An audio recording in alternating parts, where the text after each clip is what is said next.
Hello everyone, welcome back to my YouTube channel. ഇന്ന് ഞാൻ create ചെയ്യാൻ പോകുന്നത് ഒരു ഇമേജ് എടുത്തിട്ട് അതെങ്ങനെയാണ് ഗിംബ്ലി ഇമേജിലേക്ക് കൺവേർട്ട് ചെയ്യുക എന്നതിനെക്കുറിച്ചുള്ള ഒരു വീഡിയോ ആണ്. ഇപ്പോൾ വളരെ നമ്മുടെ ഇൻസ്റ്റാഗ്രാമിലൊക്കെ ട്രെൻഡിങ് ആയിക്കൊണ്ടിരിക്കുകയാണ് ആ ഒരു ഇമേജ്. അപ്പോൾ നമ്മൾ എങ്ങനെയാണ് അത് കൺവേർട്ട് ചെയ്യാമെന്ന് നോക്കാം. ഞാനിപ്പോൾ ChatGPTയുടെ ഒരു ആപ്പാണ് പ്ലേ സ്റ്റോറിൽ നിന്ന് ഡൗൺലോഡ് ചെയ്തിട്ടുള്ളത്. ഫസ്റ്റ് നമ്മൾ ചെയ്യേണ്ടത് ഈ ഒരു ഐക്കണിൽ ക്ലിക്ക് ചെയ്യുക, ഒരു ഇമേജിൻ്റെ ഐക്കൺ.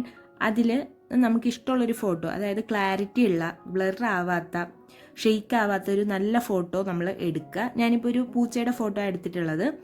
അതിനുശേഷം നമ്മൾ കൺവേർട്ട് ദിസ് ഇമേജ് ടു ഗിംബ്ലി ഇമേജ് എന്ന് ടൈപ്പ് ചെയ്ത് കൊടുക്കുക.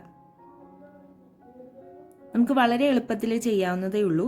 ദെൻ ഈ സെൻഡ് എന്ന് പറയുന്ന ഈ ഒരു ആരോ കണ്ടില്ലേ മേളിലേക്കുള്ള, അതിൽ നമ്മൾ ക്ലിക്ക് ചെയ്ത് കൊടുക്കുക. ഇങ്ങനെ ടൈപ്പ് ചെയ്ത ശേഷം ഇങ്ങനെ നമ്മൾ ആ ഒരു സെൻഡ് ബട്ടണിൽ ക്ലിക്ക് ചെയ്ത് കഴിയുമ്പോൾ ഫോട്ടോ പ്രോസസ്സ് ചെയ്യാൻ തുടങ്ങും. ഒരു 2-3 മിനിറ്റ് എടുക്കും. അതുവരെ നമ്മൾ വെയിറ്റ് ചെയ്യണം. ഇപ്പോൾ പ്രോസസ്സ് ചെയ്യാൻ സ്റ്റാർട്ടായിട്ടുണ്ട്.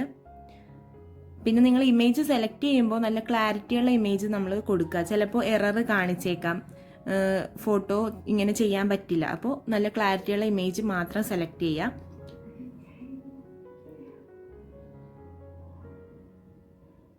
ഇപ്പോൾ ഇതേ പതുക്കെ പതുക്കെ നമ്മുടെ ഇമേജ് പ്രോസസ്സായി വരുന്നുണ്ട്. ഞാൻ കൊടുത്തിട്ടുള്ള ആ ഒരു പൂച്ചയുടെ ഇമേജ് ഇപ്പോൾ ഫുള്ളി ആ ഒരു കാർട്ടൂൺ ഗിംബ്ലി ഇമേജിലേക്ക് വന്നിട്ടുണ്ട്. ആ ഒരു ബാക്കിലത്തെ ഫ്ലവേഴ്സ് ആയാലും എല്ലാം നല്ല ഡീറ്റെയിൽഡ് ആയിട്ടാണ് വന്നിട്ടുള്ളത്. അപ്പോൾ ഇത്രേ ഉള്ളൂ, വളരെ സിമ്പിളായിട്ട് നിങ്ങൾക്ക് ചെയ്യാൻ പറ്റും. അപ്പോൾ ഈ ഒരു വീഡിയോ നിങ്ങൾക്ക് ഇഷ്ടമായെങ്കിൽ ലൈക്ക്, ഷെയർ, സബ്സ്ക്രൈബ് ചെയ്യണേ. അപ്പോൾ നെക്സ്റ്റ് ഒരു വീഡിയോ ആയിട്ട് കാണുമ്പോൾ ബൈ.